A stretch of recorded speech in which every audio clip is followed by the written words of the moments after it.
Mi pumba masa masagi punsida nungaitaba amana matam pumbada wahang hangduna hingi. Punsi hingba alaiba nate. Isorna aingondata awaba tahali. Aigi punsidata awaba thoi. Atopasingna aigi punsida wadiba sugumna makoigi punsida wade. Punsina aingondata yamna lana lamjingi. Kana amana thamoi kaibagi, kana amana sel thom leitabagi, kana amana mangna thamliba manglanbu phangba ngamdabagi.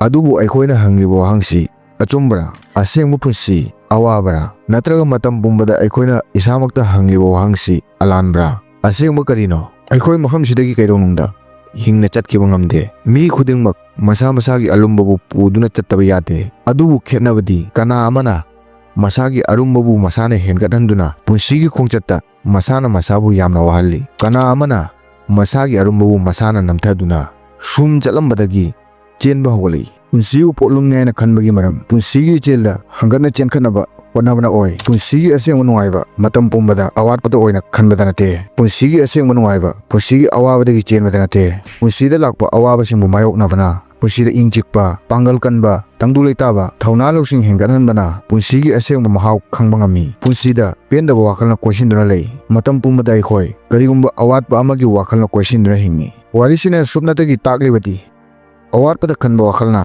punsida karisu leitrabusu karigumba awatpa ama oibagi wakhalda hingi pumnamak leirabasu awatpa wakhalbu thathokpa ngamdana hingi mangna phangningliba potu phanglaba tungdasu awatpa wakhalbu thatokte phangdragasu awatpa wakhalbu thatokte wakhalsi leibana punsibu aranba lambida chingthai masamuk pus onthanba lambida chatli punsida wakhalsibu manghanbana punsida lakpa awaba singdi asengwa masak khangba ngamni punsida phattaba wakhal khanduna leibagi mahutta isamakpu mangda kabagi lambida isamakna puba ngammi warisi kari maramgi semano mayamna chaurakpa ama khangba ngamle video sibu sungsoi soidana yengdaba yade kanada su haijade warisi mobung phana tadragati channel sibu mayamgi makhonda sandokpa ngamloi channel sibu tasengna nungsibiragadi video sibu mobung phana yengduna punsida ahongbu purakpa ngamba wari kaya semada yening mairagi ning thawat piu warisi pukning changna tarab tungda punsibu sungsoi soidana ahongbu purakpa ngambani mi kharana punsigi ithak kalona chatminai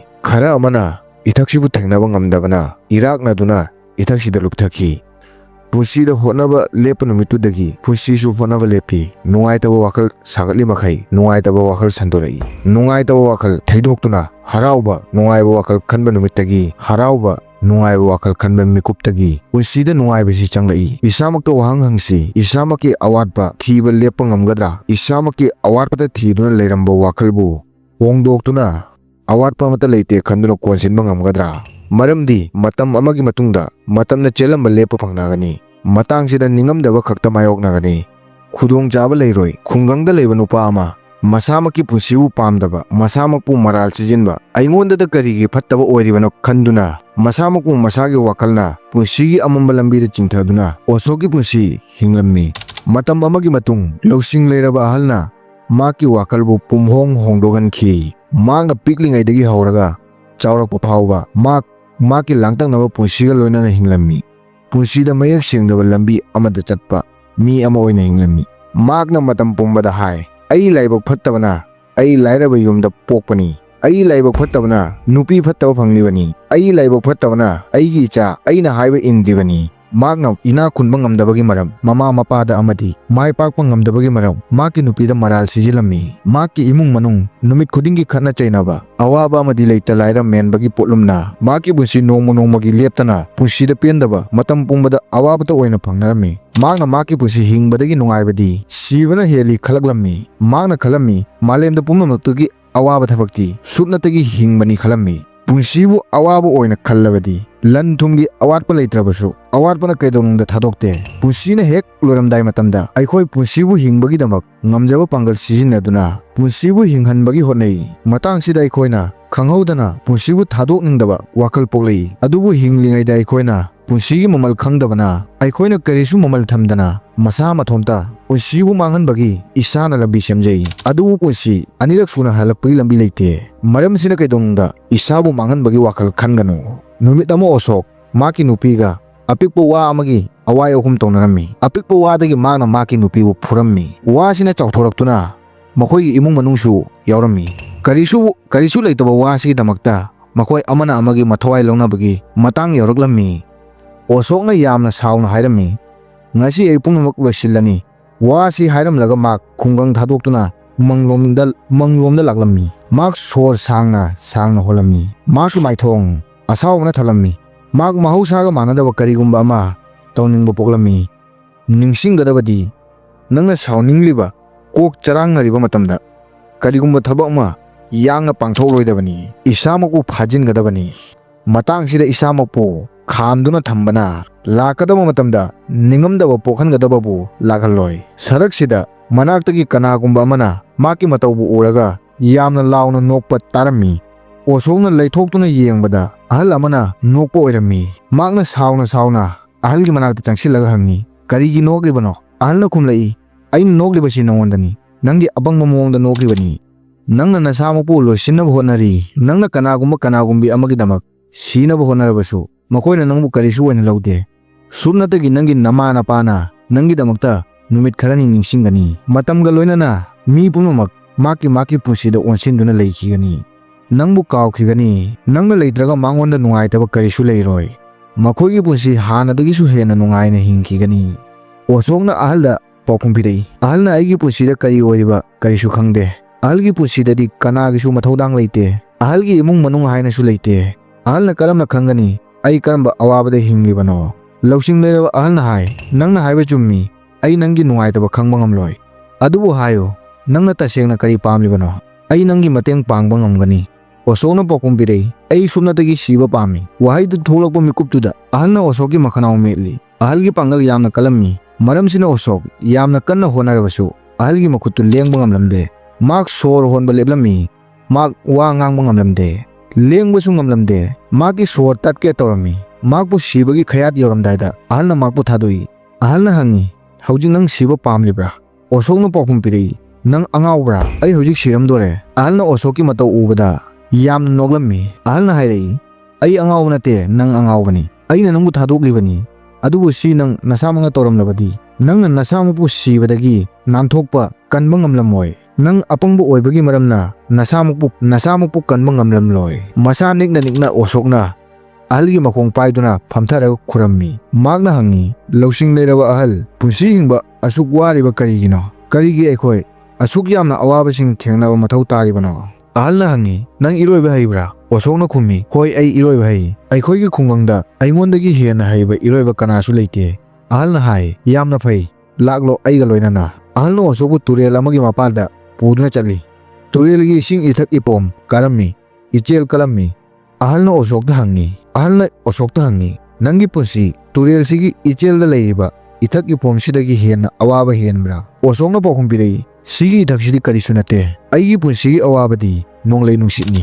ꯋꯥꯁꯤ ꯇꯥꯔꯒ ꯂꯧꯁꯤꯡ ꯂꯩꯔꯕ ꯑꯍꯜꯅ ꯍꯥꯏ, "ꯅꯪꯅ ꯍꯥꯏꯔꯤꯕꯁꯤ ꯑꯆꯨꯝꯕ ꯑꯣꯏꯅ ꯎꯠꯄꯒꯤꯗꯃꯛ ꯇꯨꯔꯦꯜꯁꯤꯒꯤ ꯏꯆꯦꯜꯁꯤꯗ ꯍꯪꯒꯠꯅ ꯏꯔꯣꯏꯗꯨꯅ ꯑꯩꯉꯣꯟꯗ ꯈꯨꯗꯝ ꯄꯤꯌꯨ ꯍꯥꯏꯔꯛꯏ꯫ ꯅꯪꯅ ꯏꯁꯤꯡꯁꯤꯅ ꯆꯦꯟꯊꯔꯤꯕ ꯃꯥꯏꯀꯩꯗ ꯍꯪꯒꯠꯅ ꯏꯔꯣꯏꯗꯨꯅ ꯑꯩꯉꯣꯟꯗ ꯈꯨꯗꯝ ꯇꯥꯛꯎ ꯍꯥꯏꯔꯛꯏ꯫ ꯑꯩꯅ ꯇꯣꯛꯂꯣ ꯍꯥꯏꯗ꯭ꯔꯤ ꯐꯥꯎꯕ ꯅꯪꯅ ꯏꯔꯣꯏꯒꯗꯕꯅꯤ ꯍꯥꯏꯔꯛꯏ꯫ ꯅꯪꯅ ꯑꯩꯅ ꯍꯥꯏꯔꯤꯕꯁꯤꯕꯨ ꯇꯧꯔꯕꯗꯤ ꯑꯩ ꯅꯪꯉꯣꯟꯗ ꯅꯪꯒꯤ ꯅꯨꯡꯉꯥꯏꯇꯕ ꯄꯨꯝꯕ ꯀꯣꯛꯍꯟꯕꯒꯤ ꯃꯟꯇ꯭ꯔ ꯑꯃ ꯄꯤꯒꯅꯤ." ꯋꯥꯁꯤ ꯇꯥꯕꯗ ꯑꯣꯁꯣꯛ ꯌꯥꯝꯅ ꯍꯔꯥꯎꯅ ꯇꯨꯔꯦꯜꯗ ꯆꯣꯡꯊꯩ꯫ ꯃꯍꯥꯛꯀꯤ ꯂꯩꯖꯕ ꯄꯥꯡꯒꯜ ꯊꯥꯗꯨꯅ ꯏꯁꯤꯡꯅ ꯆꯦꯟꯊꯔꯛꯂꯤꯕ ꯃꯥꯏꯀꯩꯗꯒꯤ ꯍꯪꯒꯠꯅ ꯏꯔꯣꯏꯗꯨꯅ ꯏꯁꯤꯡꯒ ꯂꯝꯕꯥ ꯇꯧꯅꯔꯝꯃꯤ꯫ ꯌꯥꯝꯅ ꯀꯨꯏꯅ ꯏꯔꯣꯏꯔꯕ ꯇꯨꯡꯗ ꯑꯍꯜꯅ ꯑꯣꯁꯣꯛꯇ ꯀꯧꯏ, "ꯅꯪ ꯍꯧꯖꯤꯛꯁꯨ ꯃꯐꯝꯗꯨꯗꯒꯤ ꯍꯦꯟꯒꯠꯇ꯭ꯔꯤ꯫ ꯈꯖꯤꯛꯇꯪ ꯑꯣꯏꯔꯕꯁꯨ ꯍꯦꯟꯒꯠꯅꯕ ꯍꯣꯠꯅꯧ." ꯑꯣꯁꯣꯛꯅ ꯄꯥꯡꯒꯜ ꯑꯇꯩꯁꯨ ꯁꯤꯖꯤꯟꯅꯗꯨꯅ ꯃꯍꯥꯛꯀꯤ ꯂꯩꯔꯤꯕ ꯃꯐꯝꯗꯨꯗꯒꯤ ꯍꯦꯟꯒꯠꯅ ꯏꯔꯣꯏꯔꯝꯃꯤ꯫ ꯉꯥꯏꯍꯥꯛ ꯂꯩꯔꯒ ꯑꯆꯧꯕ ꯏꯊꯛ ꯑꯃꯅ ꯃꯍꯥꯛꯄꯨ ꯌꯥꯝꯅ ꯃꯅꯤꯡꯗ ꯏꯟꯊꯔꯝꯃꯤ꯫ ꯑꯍꯜꯅ ꯂꯥꯎꯔꯛꯏ, "ꯅꯪ ꯍꯧꯖꯤꯛ ꯑꯃꯨꯛꯀ ꯍꯦꯟꯅ ꯃꯅꯤꯡꯗ ꯂꯥꯛꯂꯦ꯫ ꯃꯃꯥꯡꯗ ꯀꯥꯈꯠꯂꯨ" ꯍꯥꯏꯔꯛꯏ꯫ ꯑꯣꯁꯣꯛꯅ ꯍꯦꯟꯅ ꯄꯥꯡꯒꯜ ꯁꯤꯖꯤꯟꯅꯗꯨꯅ ꯃꯃꯥꯡꯗ ꯀꯥꯈꯠꯅꯕ ꯍꯣꯠꯅꯩ꯫ ꯑꯗꯨꯕꯨ ꯀꯥꯈꯠꯄꯗꯤ ꯂꯥꯏꯔꯗꯅ ꯏꯁꯤꯡꯒꯤ ꯏꯆꯦꯜꯅ ꯃꯍꯥꯛꯄꯨ ꯆꯤꯡꯊꯔꯝꯃꯤ꯫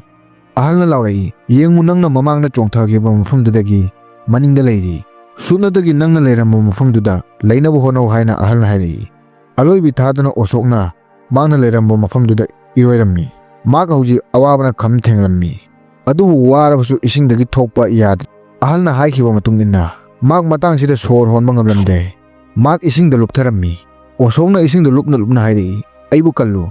ꯑꯍꯜꯅ ꯌꯥꯡꯅ ꯏꯁꯤꯡꯗ ꯆꯣꯡꯊꯔꯝꯃꯤ꯫ ꯑꯣꯁꯣꯛꯀꯤ ꯁꯣꯔ ꯇꯠꯄꯒꯤ ꯁꯣꯔ ꯑꯃ ꯋꯥꯠꯂꯤꯉꯩꯗ ꯑꯍꯜꯅ ꯑꯣꯁꯣꯛꯄꯨ ꯏꯁꯤꯡꯗꯒꯤ ꯂꯧꯈꯠꯂꯤ꯫ ꯑꯍꯜꯅ ꯍꯪꯉꯤ, "ꯀꯔꯤ ꯇꯧꯔꯦ?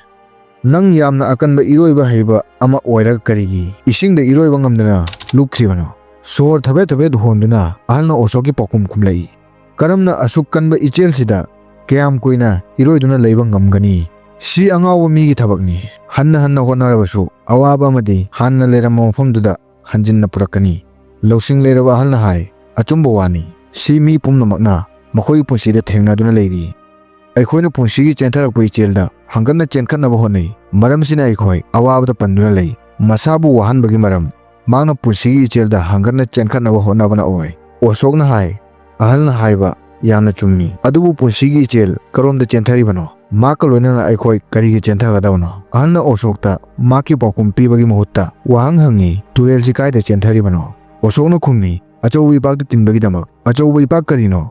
ꯑꯣꯁꯣꯛꯅ ꯈꯨꯝꯃꯤ, ꯏꯁꯤꯡꯅꯤ꯫ ꯏꯄꯥꯛ ꯀꯔꯤꯅꯣ? ꯁꯤꯁꯨ ꯏꯁꯤꯡꯅꯤ ꯍꯥꯏꯗꯨꯅ ꯑꯍꯜꯒꯤ ꯄꯥꯎꯈꯨꯝ ꯑꯣꯁꯣꯛꯅ ꯈꯨꯝꯃꯤ꯫ ꯂꯧꯁꯤꯡ ꯂꯩꯔꯕ ꯑꯍꯜꯒꯤ ꯃꯤꯠꯌꯦꯡꯗ ꯂꯧꯁꯤꯡ ꯌꯥꯝꯅ ꯎꯔꯝꯃꯤ꯫ ꯆꯞ ꯃꯥꯟꯅꯅ ꯏꯁꯤꯡꯅ ꯏꯁꯤꯡꯗ ꯇꯤꯟꯈꯤꯕꯒꯨꯝ ꯇꯨꯔꯦꯜ ꯑꯆꯧꯕ ꯏꯄꯥꯛ ꯑꯣꯟꯈꯤ꯫ ꯑꯆꯧꯕ ꯄꯨꯟꯁꯤꯅ ꯄꯨꯟꯁꯤꯗ ꯇꯤꯟꯈꯤꯒꯗꯕꯅꯤ꯫ ꯇꯨꯔꯦꯜ ꯑꯆꯧꯕ ꯏꯄꯥꯛ ꯑꯣꯟꯈꯤ, ꯑꯗꯨꯕꯨ ꯅꯤꯡꯁꯤꯡꯒꯗꯕꯗꯤ ꯇꯨꯔꯦꯜꯅ ꯑꯆꯧꯕ ꯏꯄꯥꯛꯇ ꯇꯤꯟꯕ ꯃꯇꯝꯗ ꯁꯤ ꯁꯨꯞꯅꯇꯒꯤ ꯑꯄꯤꯛꯄ ꯃꯐꯝ ꯑꯃꯗ ꯂꯩꯇꯦ, ꯁꯤ ꯑꯆꯧꯕ ꯏꯄꯥꯛꯀꯤ ꯁꯔꯨꯛ ꯑꯃ ꯑꯣꯏꯔꯛꯏ꯫ ꯑꯁꯨꯝꯅ ꯑꯩꯈꯣꯏꯅ ꯄꯨꯟꯁꯤꯒꯤ ꯏꯆꯦꯜꯗ ꯏꯁꯥꯃꯛꯄꯨ ꯊꯥꯗꯣꯛꯄꯗꯒꯤ ꯂꯣꯏꯕ ꯅꯥꯏꯗꯕ ꯅꯨꯡꯉꯥꯏꯕꯗ ꯇꯤꯟꯕ ꯐꯪꯏ꯫ ꯅꯥꯄꯜ ꯃꯥꯡꯈꯤ, ꯑꯗꯨꯕꯨ ꯑꯅꯧꯕ ꯂꯧꯁꯤꯡ ꯁꯦꯝꯒꯠꯂꯛꯏ, ꯑꯆꯧꯕ ꯏꯄꯥꯛꯀꯨꯝꯅ ꯂꯣꯏꯕ ꯅꯥꯏꯗꯅ꯫ ꯑꯣꯁꯣꯛꯅ ꯆꯃꯝꯅꯕ ꯑꯃꯒ ꯂꯣꯏꯅꯅ ꯍꯪꯂꯛꯏ, ꯑꯗꯨ ꯑꯣꯏꯔꯕꯗꯤ ꯑꯆꯧꯕ ꯏꯄꯥꯛ ꯄꯨꯟꯁꯤꯒꯤ ꯑꯔꯣꯏꯕ ꯄꯟꯊꯨꯡꯔꯥ? ꯂꯧꯁꯤꯡ ꯂꯩꯔꯕ ꯑꯍꯜꯅ ꯃꯉꯛ ꯍꯥꯏꯗꯨꯅ ꯅꯠꯇꯦ ꯍꯥꯏ꯫ ꯁꯤ ꯁꯨꯞꯅꯇꯒꯤ ꯑꯩꯈꯣꯏꯒꯤ ꯍꯤꯡꯂꯤꯉꯩꯗ ꯑꯣꯏꯒꯗꯕ ꯊꯕꯛꯅꯤ꯫ ꯇꯨꯔꯦꯜꯅ ꯏꯄꯥꯛꯀ ꯇꯤꯟꯖꯟꯅꯕ ꯃꯇꯝꯗ ꯇꯨꯔꯦꯜꯗꯨ ꯇꯨꯔꯦꯜ ꯑꯣꯏꯅ ꯂꯩꯇꯦ, ꯃꯍꯥꯛ ꯑꯆꯧꯕ ꯏꯄꯥꯛ ꯑꯣꯏ꯫ ꯅꯤꯡꯁꯤꯡꯉꯨ, ꯁꯤꯔꯕ ꯇꯨꯡꯗ ꯀꯔꯤꯒꯨꯝꯕ ꯑꯃ ꯐꯪꯕ ꯉꯝꯗꯦ꯫ ꯁꯤꯔꯒ ꯐꯪꯕ ꯑꯣꯏꯔꯕꯗꯤ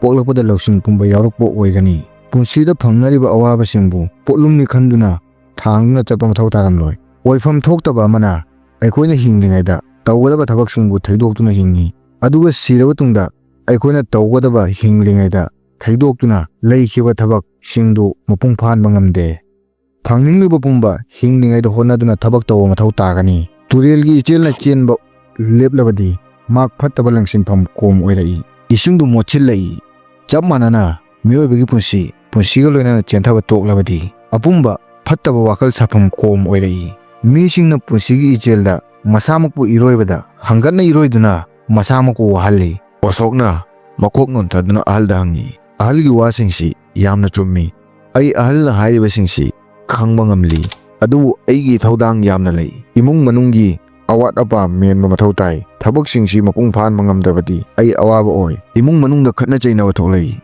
ꯃꯌꯥꯝꯁꯤꯅ ꯑꯩꯒꯤ ꯄꯨꯟꯁꯤꯕꯨ ꯌꯥꯝꯅ ꯋꯥꯍꯜꯂꯤ꯫ ꯑꯩꯅ ꯃꯇꯥꯡꯁꯤꯗ ꯀꯔꯤ ꯇꯧꯒꯅꯤ? ꯅꯨꯡꯉꯥꯏꯇꯕꯁꯤꯡꯁꯤ ꯀꯩꯗꯧꯅꯨꯡꯗ ꯂꯣꯏꯕ ꯅꯥꯏꯗꯦ꯫ ꯂꯧꯁꯤꯡ ꯂꯩꯔꯕ ꯑꯍꯜꯅ ꯑꯣꯁꯣꯛꯀꯤ ꯋꯥꯍꯪ ꯇꯥꯕꯗ ꯌꯥꯝꯅ ꯇꯞꯅ ꯃꯣꯃꯣꯟ ꯃꯤꯅꯣꯛ ꯑꯃꯒ ꯂꯣꯏꯅꯅ ꯍꯥꯏꯔꯛꯏ, ꯃꯇꯥꯡꯁꯤꯗ ꯋꯥꯈꯜ ꯃꯄꯨꯡ ꯐꯥꯗꯕꯒꯤ ꯃꯔꯝꯅ ꯑꯋꯥꯠꯄ ꯑꯣꯏꯅ ꯑꯃꯗꯤ ꯑꯋꯥꯕ ꯃꯥꯌꯣꯛꯅꯔꯤꯕꯅꯤ꯫ ꯏꯃꯨꯡ ꯃꯅꯨꯡꯒꯤ ꯊꯕꯛ ꯑꯃꯗꯤ ꯏꯊꯧꯗꯥꯡꯁꯤꯡꯕꯨ ꯑꯋꯥꯕꯁꯤꯡ ꯊꯦꯡꯅꯕ ꯇꯧꯗꯅ ꯃꯄꯨꯡ ꯐꯥꯍꯟꯕ ꯉꯝꯃꯤ, ꯑꯗꯨꯒ ꯊꯕꯛꯁꯤꯡꯁꯤ ꯋꯥꯠꯂꯕꯁꯨ ꯑꯋꯥꯕ ꯋꯥꯈꯜꯅ ꯑꯋꯥꯠꯄꯁꯤꯡꯕꯨ ꯃꯦꯟꯕꯗ ꯃꯇꯦꯡ ꯀꯩꯗꯧꯅꯨꯡꯗ ꯄꯥꯡꯂꯣꯏ꯫ ꯏꯃꯨꯡ manunggi awatpa kananasu kaidonungda mapung phanba ngamde, kaidonungda mapung phanbasu oiroi. Nangna tawgadawriba thabaksindu atopana laklaga mateng pangani khallabadi si awaba ohenbagi lambi semi. Isagi thabak, isagi ithodang, isana losingadabani.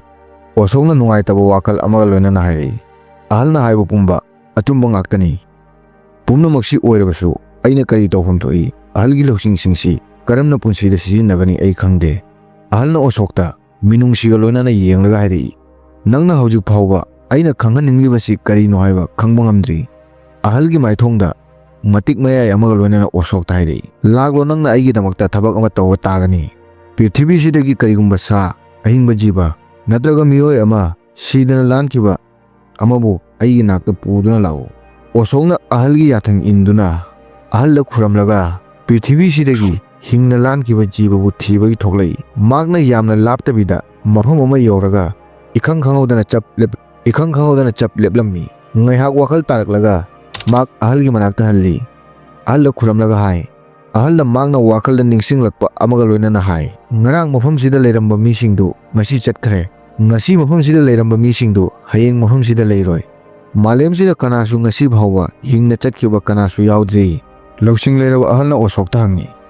Adu oirabadi karigi nangna punsidagi nanthoknaba hotnaribano. Nangna kiriba pumba thadoklo. Mafamsida nang punsi hingba laklibani. Punsida awaba khangbagi nate. Nangonda pirakliba punsisibu nangna mapung phana hingdrabadi nang karamna hingli haiba yagani. Harauna hingba tamu, nungaina hingba tamu.